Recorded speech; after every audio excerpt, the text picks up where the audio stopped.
I believe at that meeting, I had gotten an email earlier that day from Kurt Ferguson saying that he had put in new protocols to collect the money from the developers, and that we don't need this ordinance anymore.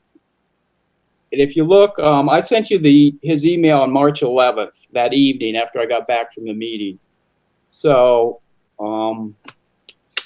you might want to change that to just discuss the March 11th email from Kurt Ferguson.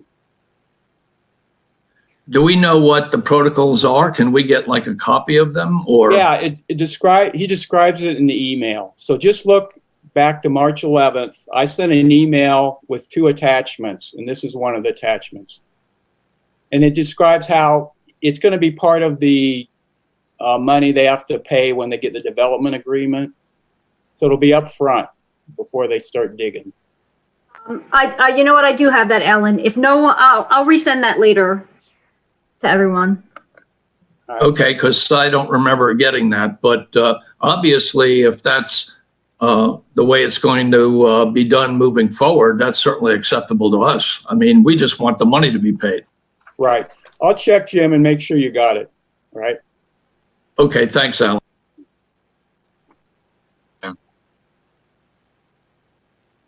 Okay, does someone, other than the revisions, how does this work? Do we still agree to it, or do I need to make the revisions first? Well, we can approve it with Agree to it subject to the revisions being made. Okay. Yep. So moved. Paul, did you just make a motion to approve? Yes. Yeah. So all in favor? Aye. Favor? Yes. Yes. Aye. Yes. We love it. Thank you.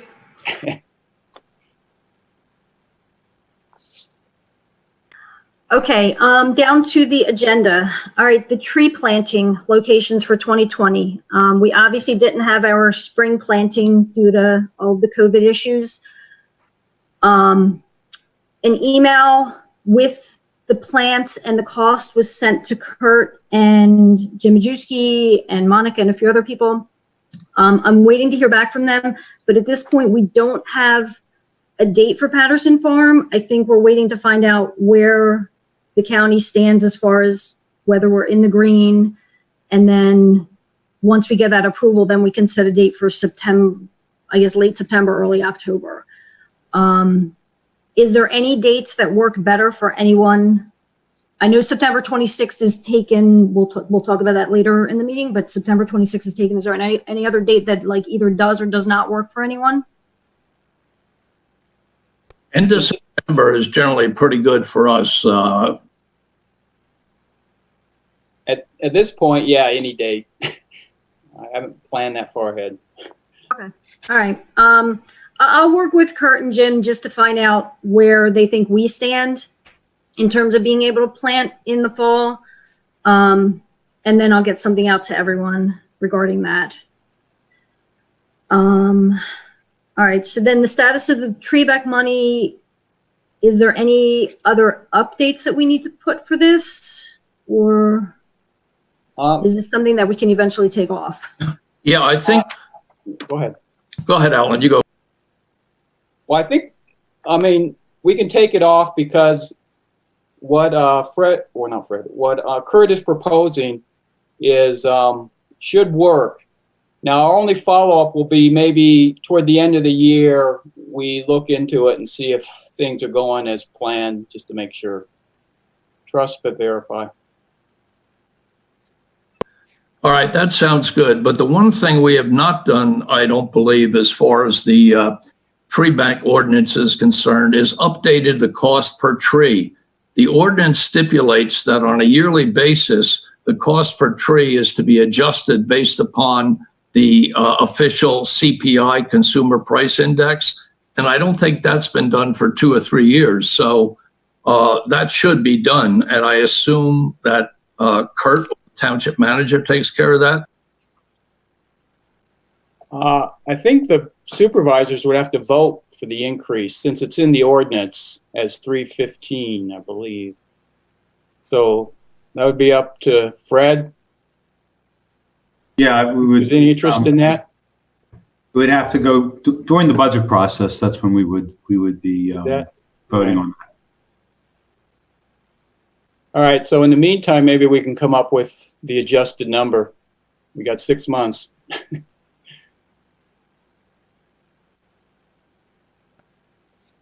Right, is that so? That's something I thought, according to the ordinance, though, should happen automatically each year. I'm not sure that we are supposed to do that. The EAC, well, certainly, if no one else is going to do it, we would do it. But again, I thought this was just supposed to be an automatic thing. Maybe we could send an email to Dave Truelove and ask him to look at the ordinance and see if he thinks it's automatic. Yeah, I agree with Jim. I think we should flag it to the township, and they can decide who's responsible for it.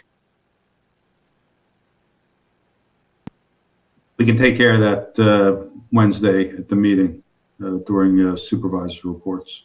Just text me what you want, and I'll take care of it on Wednesday. All right, who's going to text Fred? Do you want me? I'll do it if no one else wants to take care of that. Sure, we'll elect you. Okay. Now, why did I know that was going to happen? No problem. Okay, down to land use plans. Okay, just to jump back, I had one question for you, Linda, on the trees. How big are these trees going to be? Because they're pretty cheap. I was looking at your list. The ones that are under the trees, the ornamental trees and the shade trees are going to be anywhere from 6 to 8 feet. It's going to be the same size as what we planted at the ball fields. And then any of the shrubs will probably be anywhere from like 2 to 4 feet. Okay, you're getting great prices. These are really cheap. This is why I like using that nursery. Yeah, exactly. Is this Pinelands you're using, or? These are all specifically coming from Pinelands. Yes, we're only using one nursery. They had everything that we needed. Okay, and what about those 3 or 4 trees that we talked about up in the Memorial Garden as part of the north, south, east, west arboretum? They should certainly be taken care of this fall as well, I think. We had brought this up. We had brought this up at our meeting with either the last meeting we had on the planting. So we were told, I mean, Kurt basically said that let us know where and they will take care of it. Meaning that it doesn't have to be a volunteer-based event, but it's a maintenance issue. So maybe we should just ask, I mean, I'm sure they are pressed with so many other concerns that they have, this has been not high on the agenda. So we should just bring it up again and say that, just remind them that this is needs to be done. But Kurt had said that it's a replacement issue, so they would take care of it, is what I remember, Linda. No, you're correct. That's what he said. Jim, can you either send me like a location of where they are, or do you want to meet out there one day and then we can, this way I can just give it to Kurt and say, this is the location of the trees? Yeah, why don't we meet? I mean, I could give you the location. Alan and I are the ones who went out there and we took a good look at the that north-south. I call it the north-south-east-west arboretum. It's really a beautiful copse of trees too, with some really famous American types, native types, and there were 3 or 4 of them that didn't make it, which is probably not bad for the 20 or 30 that were there. So why don't we get in touch, Linda? And I know you work, but my time is pretty flexible. You just get in touch with me and let me know what time works for you. Okay, I'll text you in the next week or so, and then we'll figure out a time. My schedule's pretty flexible working from home with all this going on. All right, sounds good. Thank you. Okay, thank you. All right, so now we're going to get to the land use plans. Okay. Want me to go through them? Take it away. Got a lot. It's been, what, 2.5 months? Yeah, 2.5 months. So, yeah, we'll go through them. First of all, it's the Marazzo condos, 11 condos on about 2.9 acres. The preliminary final plan was approved May 6th by the Board of Supervisors.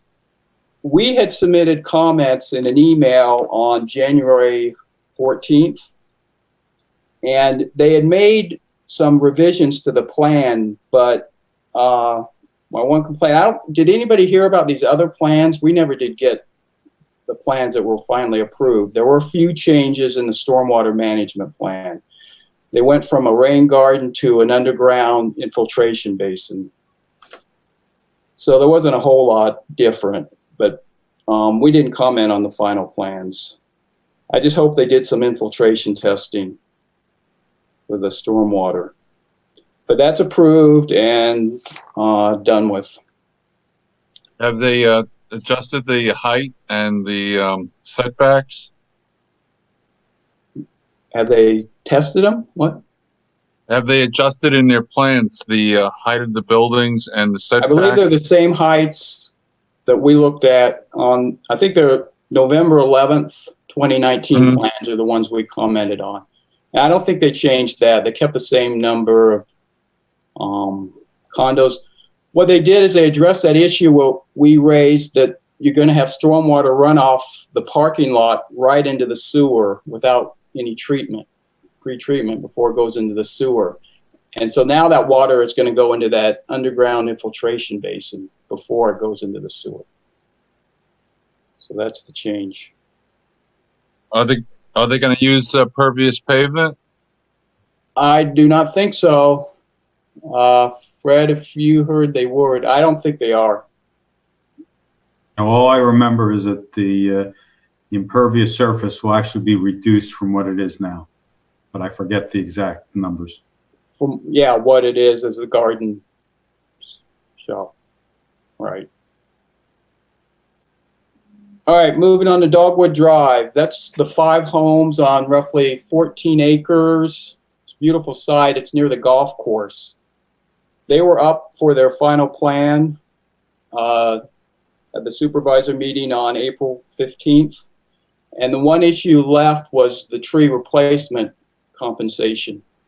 And they were going to take down almost 300 trees that were greater than 10 inches in diameter. So you can see it was a heavily wooded site. So because of that, they owed like $270,000 in tree replacement fee. They did not want to pay it. They said they'd just take us to court rather than pay it. And in the supervisors, one of their brightest moments, they voted 5-0 to reject it. So I was happy about that. And Fred, have they followed up with any legal? Not yet. Not yet? Well, it's been 6 weeks, so hopefully they'll come up with a different plan. But that one was voted down, and we did subtract out the trees that were ash trees because the assumption was they'd be dead in a couple years. So they did get a break on that, but they still didn't want to pay it. So Dogwood Drive is dead, at least for now. Okay, then going on to the Aaron Development, Dobry Road, age restricted, what is it, 76 units.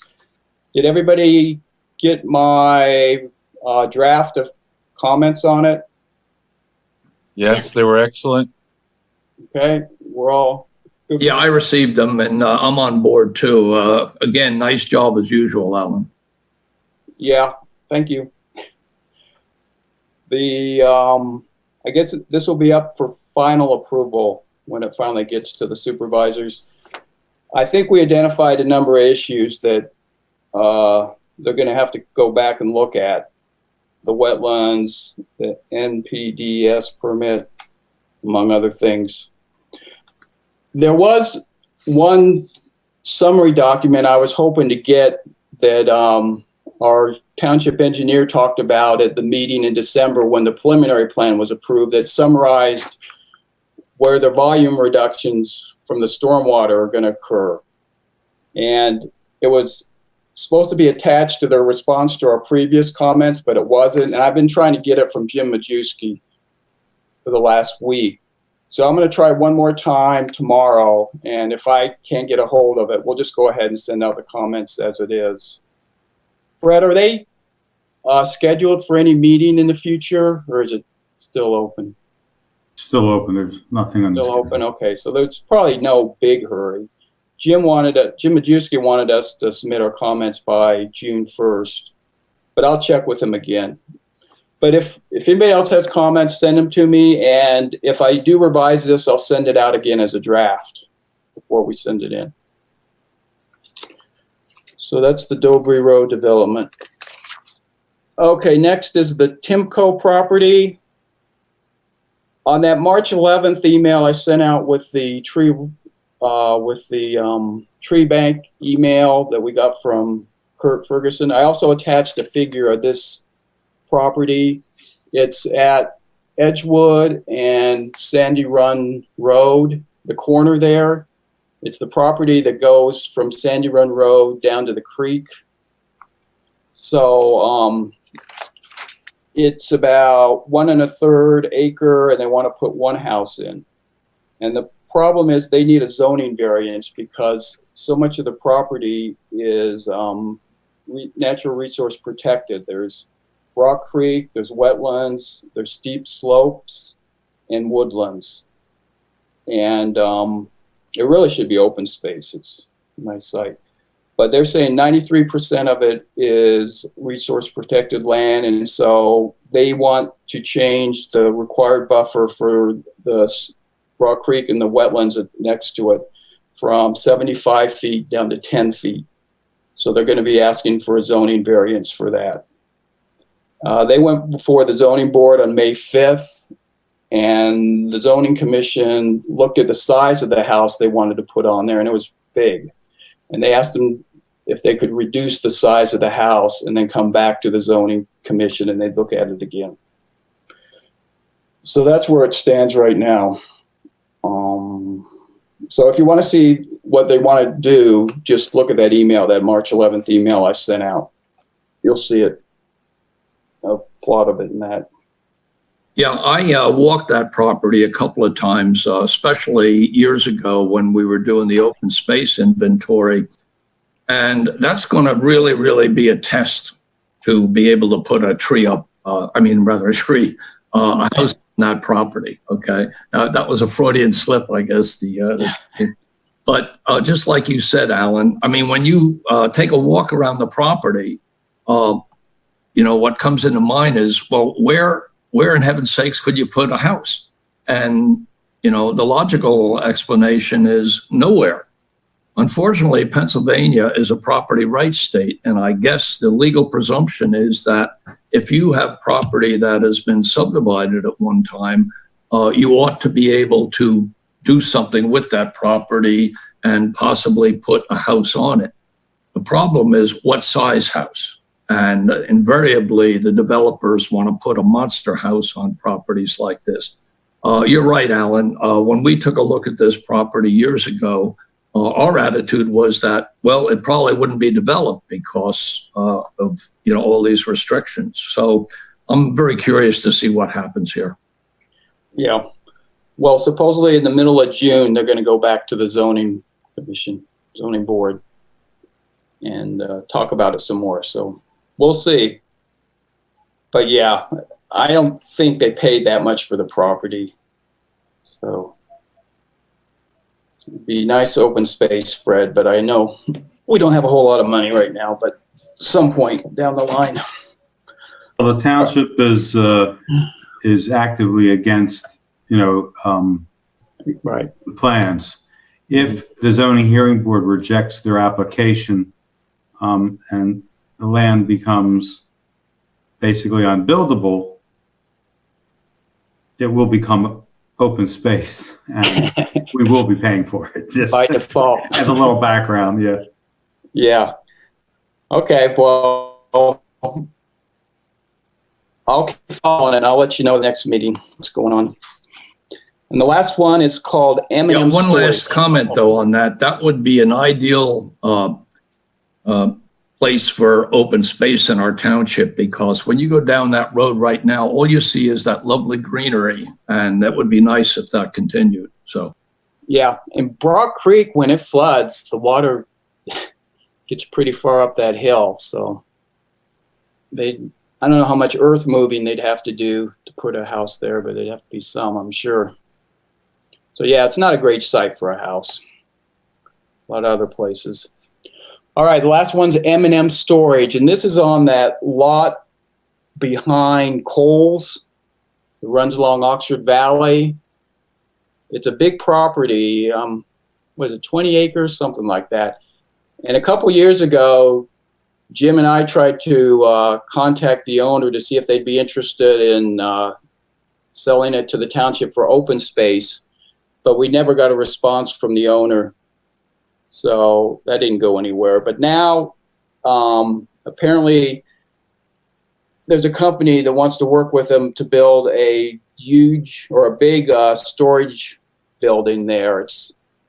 We're talking about 5 stories high. So it would have been very large. And the whole, pretty much 100% of the lot is wooded. And there's also a creek that runs through there.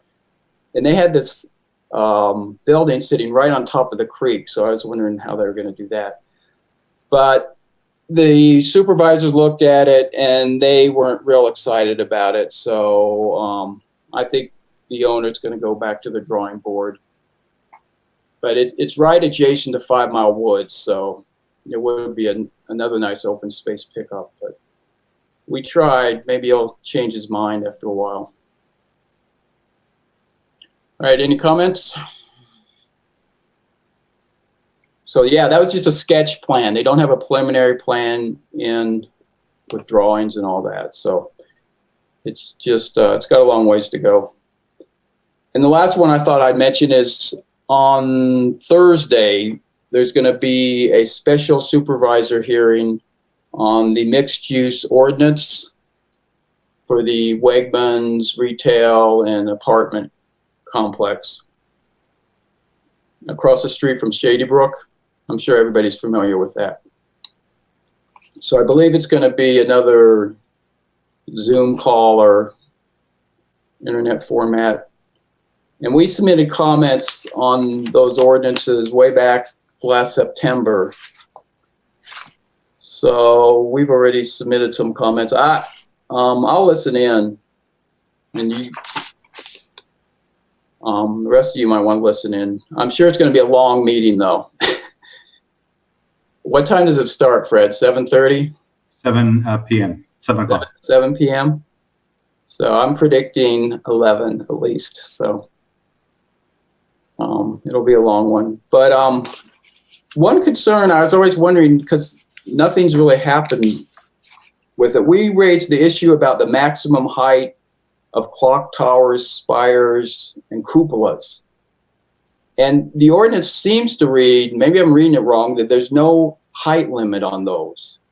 And it seems like it might be wise to have some kind of height limit. We won't want the Eiffel Tower there. So The planning code already, I think, states a height of 50 feet, give or take. Yeah, but if you look at this ordinance, the overlay ordinance, it specifically exempts those clock towers, spires, and decorative cupolas from the 50-foot limit. So you might want to look at that one again, at least that part of it.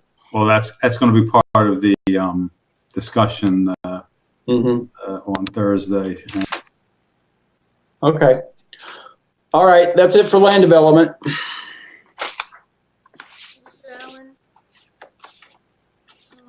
Okay, recycling is the next one. Currently, we have a tentative date of September 26th for, well, we'll combine the recycling lecture series, which are back-to-back on the agenda.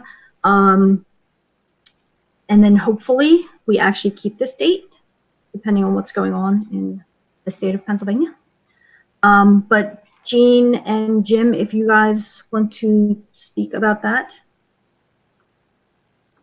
Yeah, I can comment for a minute as far as the lecture is concerned. Colleen has stated that, she will be ready in willing to go at that time. I have my reservations because even if it could technically be held, I'm not sure that we would get a half decent turnout at that date. So what I'm thinking is just we let a month or so go and then see what's happening, in our state and what the attitude towards people is. Right now, the way I feel is that I just don't think we would get good attendance. There's other options as far as, webinars and things like that. But, with these lectures, I think the real joy of them is in, meeting the people and kind of the hands-on approach. So I don't know, what's everybody else's opinion regarding that? Yeah, I was thinking about that, and I think it's not a bad thing to just continue with it as scheduled and do it via Zoom or webinar, because we can always have a second presentation next year or something like that by Colleen. But for now, everybody has gotten used to the online format. So it is not being able to do it physically is not exactly not a real barrier. We never know how much turnout we'll get. Why don't we just try it? See whether people attend the Zoom thing. Like, we know that in person is also challenging. Why don't we give this a shot?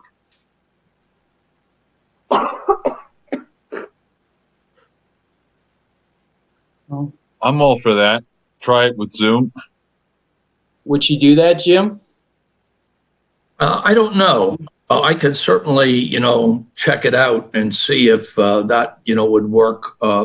Another option too is to have her give a presentation in like a webinar, or for Dave Kelleher, let's say, to tape it, and then we would have it available, and we could say to all the participants, well, check in at a certain time and place, and we could show it. So I think there's a lot of options. I just don't think right now, the way, this pandemic is going, is that we would probably have a live program on September 26th. I would be very surprised if we did. But I think these other options certainly make sense. So why don't I check with Colleen and see what, her feeling is. She's pretty upbeat and optimistic, and I think she would probably, go for one of those formats. But why don't I check it out and then email back everybody, or wait till the next meeting? We still have like 4 months, okay? So it's not like this is going to happen tomorrow. Yeah, that's Right. a good idea. And the styrofoam collection, that seems a lot more doable, at least to me, because it's outdoors. And if you had mask on and gloves, I wouldn't hesitate to collect styrofoam and throw it in a van. But I don't know how the others feel. Ellen, No, I don't see why I that feel- wouldn't be a problem either, because the cars are all going to be, it's not like everybody's going to be there at once. We can do it as a line. Right. And they don't And- even have to get out of the car. They can just, pop their trunk and we'll get it out. Yeah, I think this is very easy to control. And I talked to Jean about it. She might have some comments here. She's Jean busy there? taking Jean, notes. But hey, how about that? she's been the quiet member so far. But I think you're all right. Personally, people cannot wait to get rid of their junk. This is one of the most popular programs that we've ever, headed up in the township. And I think it's probably pretty easy to control, social distancing and that sort of thing. So I think we ought to, proceed as far as that's concerned. Yeah, but let's hold off on the advertising till maybe August, beginning of August, start putting stuff out. Yeah, I think that's a good idea because, we certainly want to check, with the board, Fred. So Right. You're listening in and see if there's any issues as far as the Board of Supervisors is concerned. But again, I think this is something that you could control pretty easily. Yeah. And it's outdoors. I agree. I would be willing to wear a mask and gloves, no problem. Yeah. Good. The nice thing about September is we should be in the green phase well into that. The community center most likely will be open by September if everything goes as we hope. So as long as we keep the crowds to 50 or less, we should be not a problem. We shouldn't have a problem. You're talking about the lecture. not the styrofoam collection? Styrofoam collection shouldn't be an issue. Well, that's in the parking lot in front of the administrative building. That's what As long as the lines are kept, and people have masks, and you should be fine. Yeah, okay. Yeah, generally, we get them in and out of there real fast. I mean, typically, a person isn't there more than a minute or two. They come in, we unload and, thank them, and that's the end of it. Yeah. So we'll keep that on the calendar.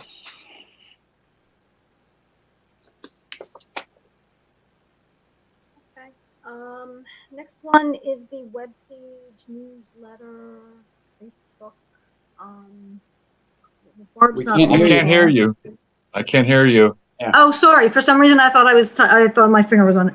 All right. So the next one is the webpage, newsletter, Facebook. Unfortunately, Barb's not on the call. How is that going as far as, have we updated any of this? No, it needs updating. I mean, I'm thinking maybe we could put some of our comments on land use reviews on it, or, I mean, we put PowerPoint presentations on it that we've given to the supervisors, but we haven't done any of those lately. So we'll have to think of some things put on there. Putting the comments to land use reviews is actually a really good one. This way, we have it out there and people know Yeah. what we're for or against, and what we're stating. Right. Yeah, so we should do that. I think we needed some authorization to start a Facebook page Yeah. from the township. Fred, I think you were supposed to see whether to do it properly, we needed some kind of approval. You just put down a request, and you'll get some guidance from staff to help set it up, and there shouldn't be a problem. Okay, Paul, do you want me to do it, or would you do that? I'll take on that. No problem. Okay.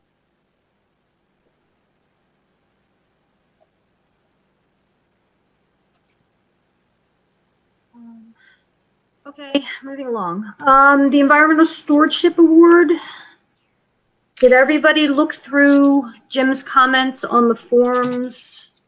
Yeah, I thought it was really good. I like the timeline you put in there, Jim. Real clear. This is not really a major change. It's kind of a minor thing, but I think it's important. Just a quick history. We have technically two $500 awards each year.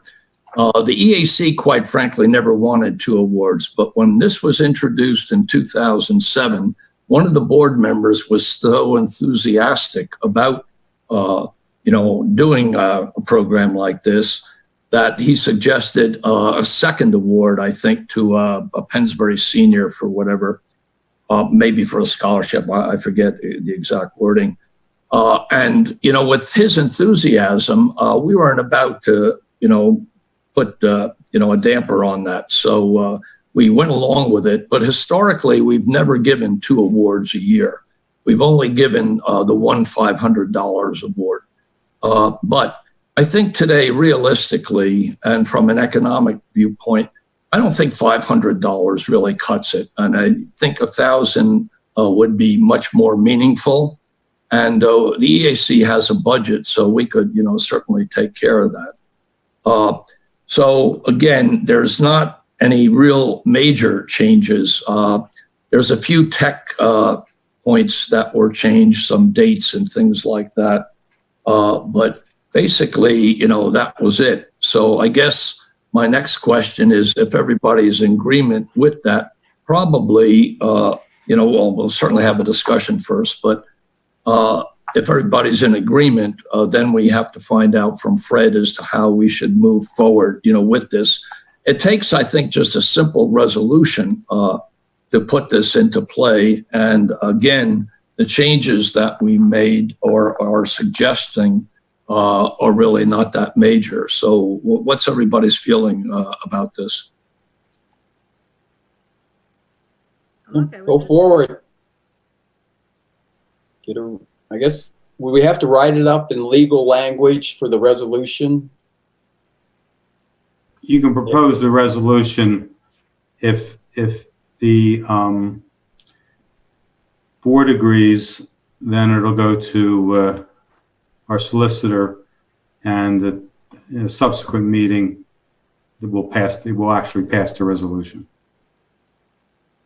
Yeah, I think what I would like to do, if everybody is in agreement, is I will send, assuming that we're going to pass, make a motion and pass that tonight, to make these changes, that I will send a note with both copies, the old copy with notes on it, as well as the new revised copy, to Kurt, copying the Board of Supervisors, and just a little short blurb along with that, giving a little quick history, of the ordinance when it was put in 2007 and that sort of thing. So I think that's probably a good way to proceed. What do you think, Fred? Sounds good. All right. I also Make a motion. the meeting minutes of 2007, where we actually discussed this. I could also forward them as well if you think that's important, Fred. Yeah, historical context is always good for these kind of things to give more meat to the resolution.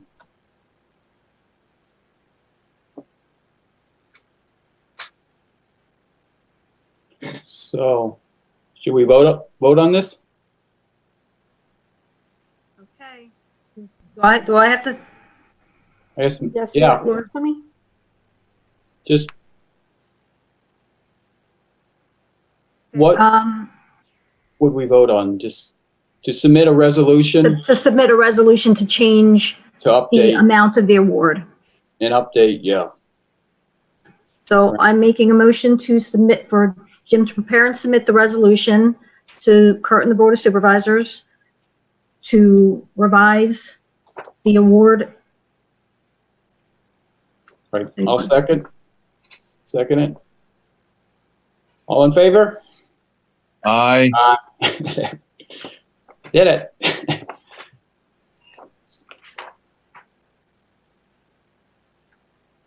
Okay, now I'm not going to lie, this one's going to be new to me, year-end review. So Jim had asked, well, I guess historically, we have done a year-end review from the prior year. I will admit, I have no idea what I'm supposed to do for this, so a little bit of assistance would be greatly appreciated. Well, Alan, Linda, essentially you're the editor, okay? The way this has worked, and firstly, I think this is real important. This is a good historical context, and we've been doing this for 15 years now, I think, literally every year, sometimes not quite as timely as we would like, but we have the pandemic to blame for that this year.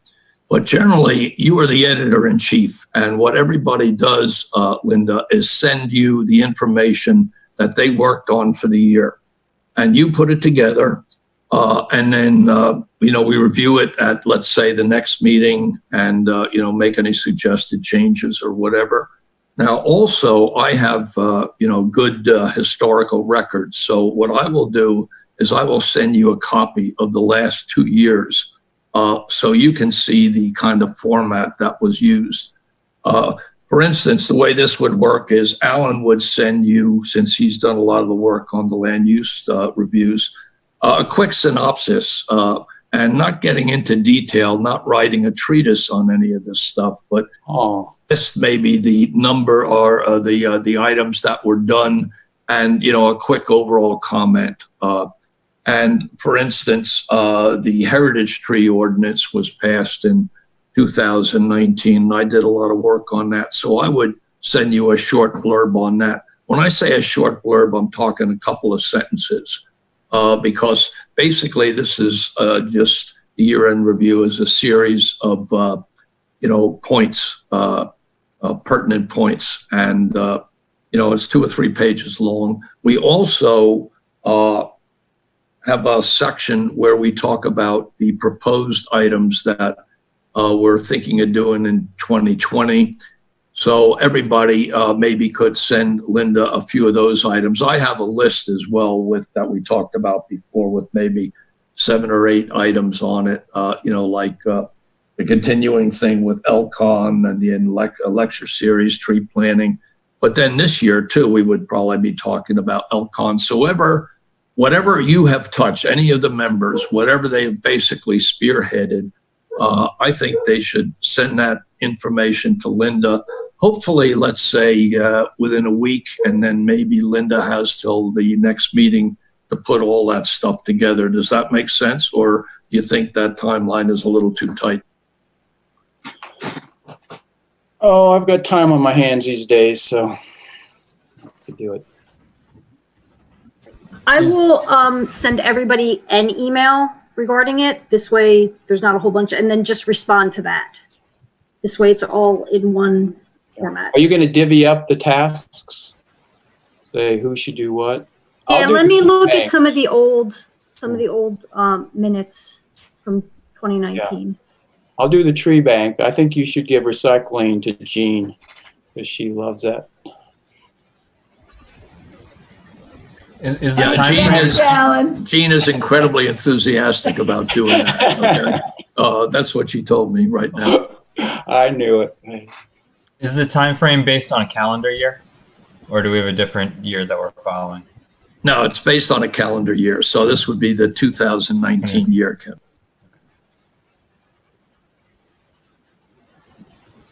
I'll put something together. I'm a little slow tomorrow at work, so I'll put something together and send it out by the end of the day tomorrow. That sounds good, Linda. I like your idea about sending out the email too, because that formalizes it and also wakes people up like me. Okay, so. All right, so we are at odds and ends. Kevin, a lot of this is you. Have fun with that one. Yeah, a lot of it is just reminders.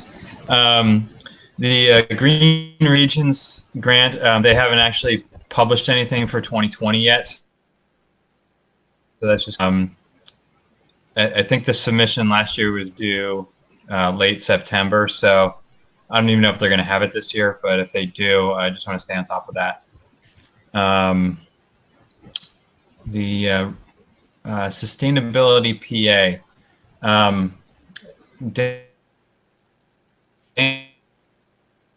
Dan had, so I don't know what the board's position is on that. I think from talking to Sonia I can and just Alan, fill in regarding what's happened in the last couple of years. So Peter and I looked at the sustainable PA point system, and we started filling it up in terms of what which points the township has accomplished, and a lot of things which we needed information from the township staff. So we presented that to the EAC 2 years back. I forget how long back, but Dan was the liaison at that time. He was very excited.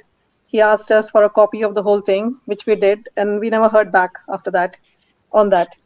And then when Suzanne was the liaison, Peter and I actually had a special meeting with her to explain to her what this whole thing was about, and that we would like to pursue this, but that it requires staff time, and how do we go around organizing that.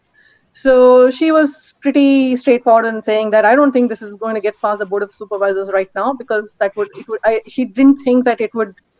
Not that they wouldn't be interested, but there were many other priority issues that they were concerned with. So it is unlikely to get any resources allotted to that.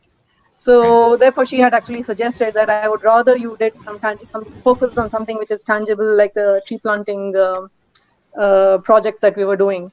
So basically, that's where we were at. And now we have Fred, so we can ask Fred directly. If you think that the Board of Supervisors, maybe I can explain to you what it is about. There is something called the League of Municipalities in PA, based out of Harrisburg, which has this certification program for communities called Sustainable PA. You have parallel certification schemes in New Jersey and in other states. So what it does is it has a whole lot of sustainability items, and you need to see whether your municipality has done anything against them or not. Check them, give proof via links or PDF, whatever. You have to have evidence that that has been accomplished.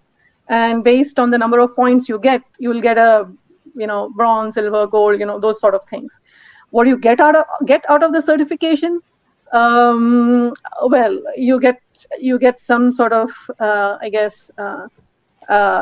you can have your collar up. You don't get any cash, or you don't get any tangible thing, which is what Susan is saying. Okay, this is a very nice thing to do. Nobody will have an objection, but this is not a priority right now. And our township has done a number of those points already, but putting them all together and spending tough time was not the current priority last year. So it could change this year. So we can talk about that. So what does it take to do that? There's no fees, except that we need to have dedicated staff time to fill in the stuff, and the township manager has to submit the application, so it has to be signed off officially. So if you think, Fred, if you think there can be interest this year to pursue such a thing, I can put a presentation together on what we did to you here, and then you can decide whether it is something that is likely to be pursued soon. I would love to see it done, but there's nobody in the township other than 2 or 3 people actually doing all the work because of the pandemic. That's what Suzanne told us clearly, yeah. So I would keep everything up, and then next year, this would be a much more appropriate time to go move forward with this. I mean, there's so many things on the plate and so few people to handle. What the township feels is the highest priorities. I don't want to give anybody the wrong idea and get swept under the rug for another year, but to actually spend the time and effort for our staff, we're going to need the manpower, and we just don't have it this year. Yeah, that's exactly what Susan said. So we will keep it on hold, and whenever, maybe next year, we can bring this point up again and see how the town administration is placed. Great. That's kind of what I thought. And the reason I brought that up is because Dan brought that up in response to me trying to push for the Ready for 100. So if we're not going to pursue the sustainability PA this year, Ready for 100 doesn't require any staff time. And it's something I can certainly work on a resolution and present to the EAC first. I have another meeting coming up this Wednesday, so I hope to get a draft resolution to present to the EAC for next meeting. And that might be more controversial, but it doesn't require staff time, so I can just do it. Kevin, the transition subcommittee, I was on the environment and energy subcommittee. One of the recommendations was to the county commissioners was for them to sign on to the Ready for 100. So that helps. Excellent. Excellent. Yeah, and Kevin, I think a write-up like that would not only be appropriate, but would put us in a nice position when we can start moving forward on that. Yeah, it's been successful and more in Chester County and Montgomery County, but Doylestown Township recently their board approved it, so that's the first one in box.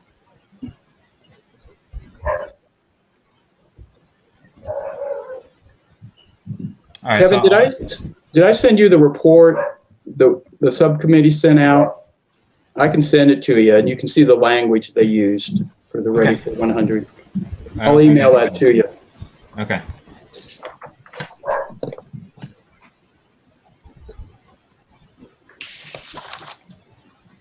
Any open discussion topics? Yes.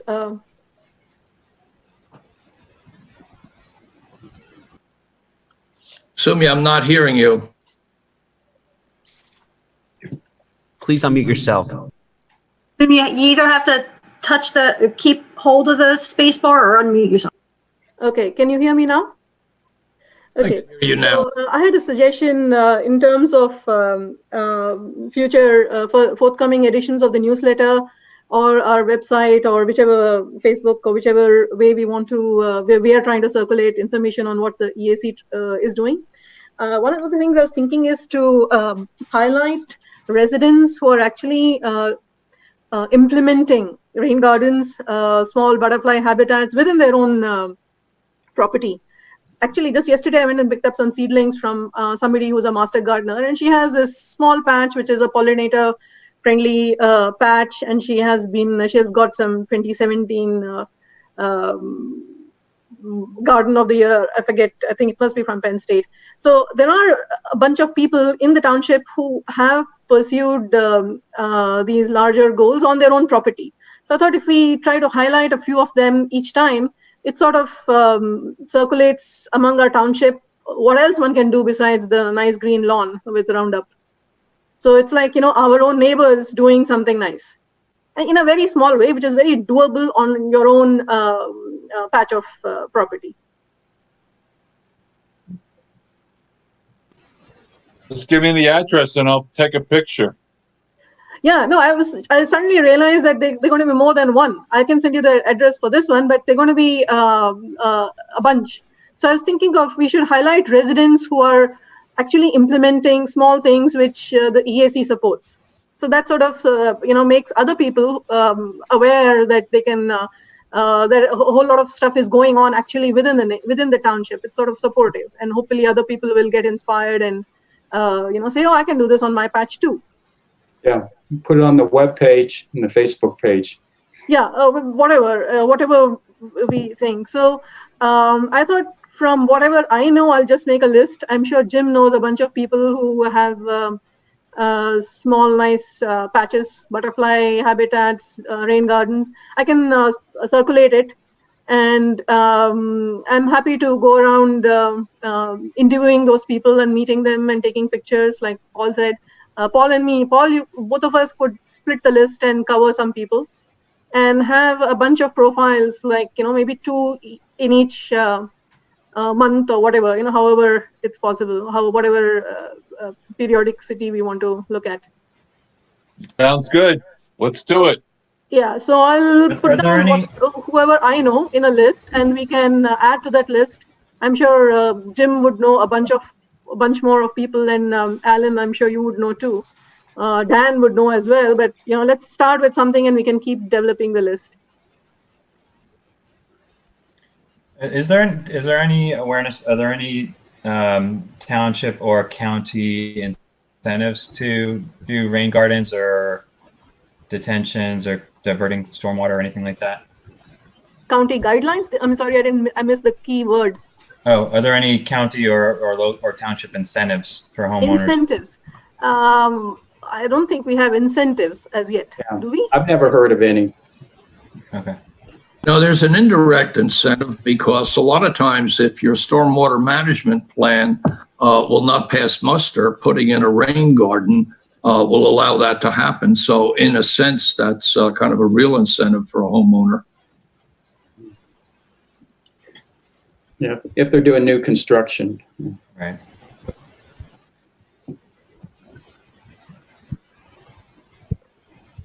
Great. So I'll do a first run of the people I know, and then we can add to that. All right.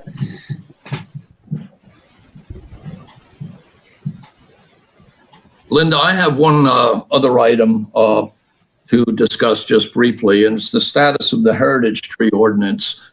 We had planned to have the head of the Big Tree Pennsylvania project out to Lower Makefield to take a look at our Patterson Magnolia, which arguably might be not only the biggest one in the state of Pennsylvania, which our current measurement indicated, although the methodology that Alan and I used might be suspect. However, one big tree, okay? And might even be the biggest in the United States, quite frankly. So with the pandemic situation going on, when we get into listing a tree on our heritage ordinance, such as this, ceremonies are involved and people gathering. So the thinking is right now to kind of put that on the side table for a while. But if things start to loosen up a little, I have the contact information for that person. and I could easily arrange for him to come out. So I'll just keep everybody informed as to what's going on with that. And I think that that plan tends to make sense. What does everybody think? Yeah, I mean, I'll Sounds put it good to on me. for the agenda for next time at least, and this way it'll be a reminder each time. we should be thinking of sounds any good. other trees too. Yeah, it's not only the Patterson magnolia, but there's some oaks and maples we had discussed. Alan and I were kind of taking point on this project. And there's also an old Franklinia tree in the Slate Hill Cemetery right next to Yardley Borough. So there shouldn't be any dearth of, trees to check out once we can start moving ahead on this.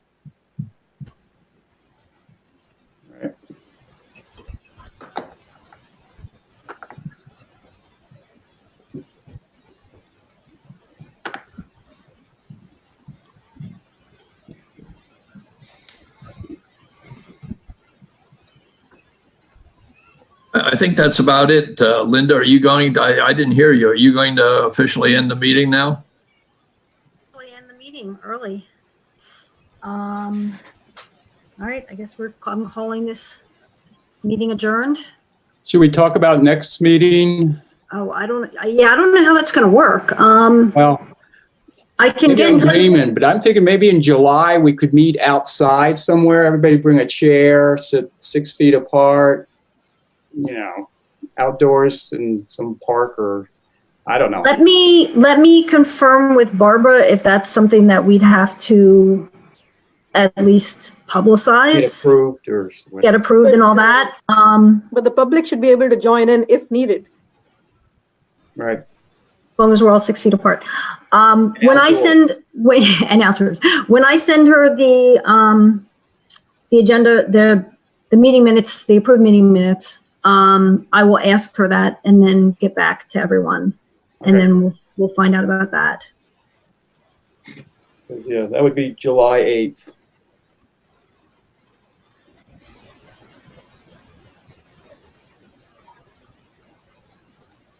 Okay. All right. All right. I'm calling this meeting adjourned. Wow, our first Zoom meeting ever. Yay. Congratulations. We did it. You've been christened. Thank you. Are you moving, Fred? Great.